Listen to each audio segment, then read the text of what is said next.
It's a high-stakes meeting for the leaders of the world's two largest economies. But when it comes to trade, the freight rail industry is focused on the big picture.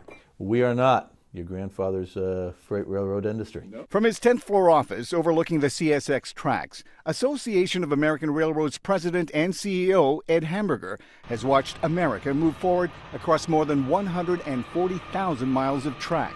It is one of the frustrations of our industry that nobody thinks about us. You know, we're sort of a forgotten industry, but we move 40% of America's freight. Hamburger says domestic rail is an integral part of international trade, which accounts for 35% of the industry's annual revenue. 42% of carloads are directly connected to trade, hauling 329 million tons of American goods bound for foreign markets and transporting over 170 million tons of imports. It's an intermodal business that stretches from coast to coast, one that employs nearly 200,000 workers.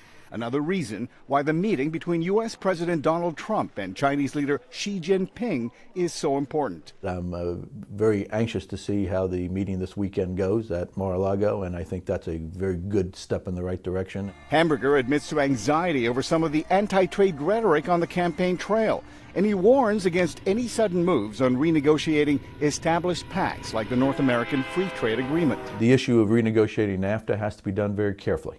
The 23 years since NAFTA was adopted, the logistics chain and the interrelationship between the three countries of Canada, the U.S., and Mexico has just become very complex.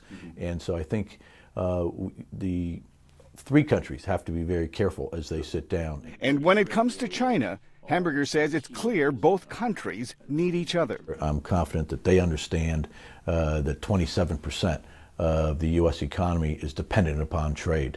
And so I know that they know that needs to continue.